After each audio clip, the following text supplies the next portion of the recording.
If you go online and you search on YouTube, Google, and wherever else, you will find information on remote viewers who have saw the reincarnation soul trap after they left their body or extended their consciousness, however you choose to see remote viewing, but it's basically another form of astral projection.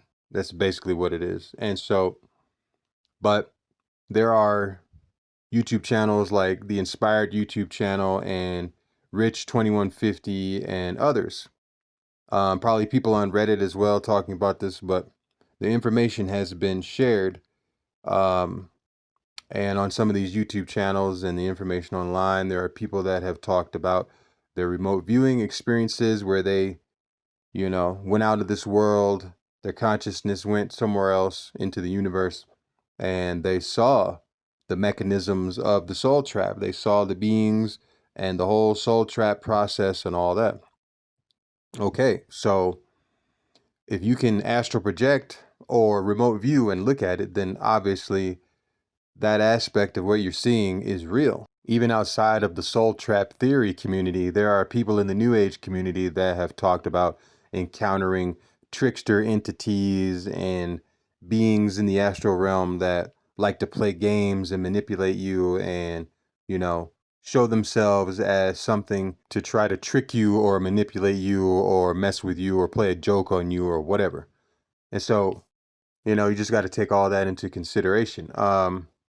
But so what to do if you astral project or remote view and see the soul trap? Well, basically all you can do is see the soul trap, and then from there you come back into this world and you keep living your life, because ultimately you really don't know where you're going to end up 100% when you die. I mean, you could just completely bypass the soul trap and go somewhere completely different. You may end up in the void, completely away from the soul trap in another aspect of the universe or however you perceive the afterlife.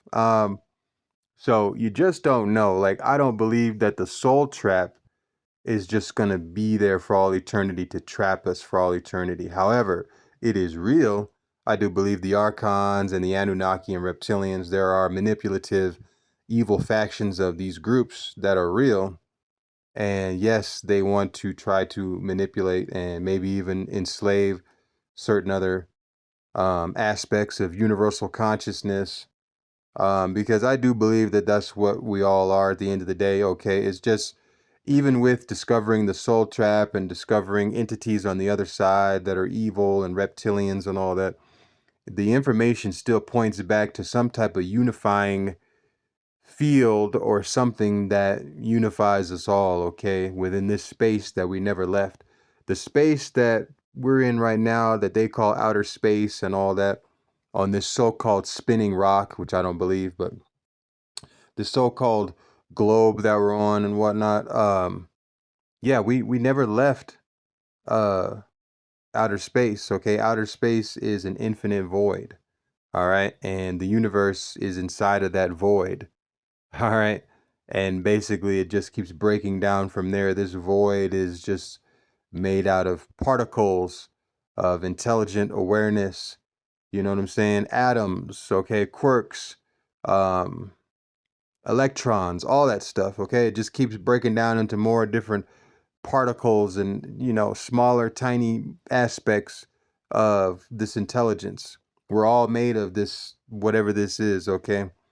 But it's like there's a lot going on with this intelligence within this void of infinite awareness. There was something that downloaded within me a long time ago. It was just like information used to just come to me. And one of the things that came to me, and I really wasn't even meditating to try to get this, I was just kind of just hanging out, chilling, watching TV, or sometimes I'd be at the park, or, sometimes I'd be taking a afternoon walk down the neighborhood or something, get some air.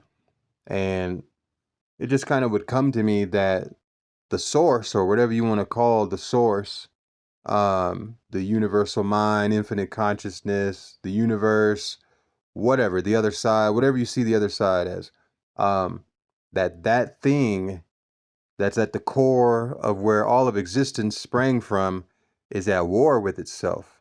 That's what came to me. Now, war can mean many different things. Could mean conflict, whether that's inner or outer, could mean, some type of opposing ends. I mean, duality is a type of war.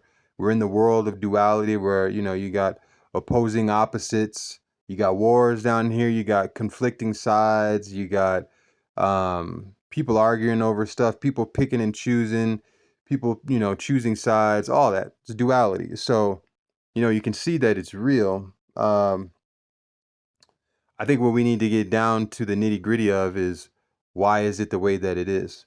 I don't believe the soul trap is the end all be all. I don't believe that there's a soul trap in every corner of the universe just waiting to trap everybody, because that's just complete hopelessness. And to be honest, it's kind of BS. Like, that's just a little bit too far. However, the soul trap is real, but to how much of an extent does it exist? It can't be the end all be all. There's obviously got to be a way around it. And I truly believe it's much more simple than what we make out. But you just got to believe that it can be more simple. And it will be. Hell, it may be as simple as you just not even really giving it power or focusing on it. And then you could just bypass the whole thing. Like, I think it's good to know that it's there, that the Archons, the Soul Trap, the Anunnaki could be behind it, all that, whatever, whoever. But at the end of the day, don't give away all your power to it, because you still are a powerful, eternal soul, spirit, consciousness, whatever you want to call it, however you want to see it. Okay? There's proof in NDEs, there's proof that there's some aspect of us, some essence, some individual essence, whether it's one with everything else or not, okay, whether it's interconnected with the universe, whatever, we still have that spark that some people like to call it, okay? They like to say we got that spark in us. And it's true, okay? That inner intelligence that astral projects and has lucid dreams and stuff like that. And it's like, that is the thing that keeps the situation from being hopeless. I don't believe that we're hopelessly trapped, you know? So there is a way around it, and we are a lot more free in the cosmos than what some of us might like to believe. So we got to realize it and keep hope alive. And with that said, I'll catch you in the next one.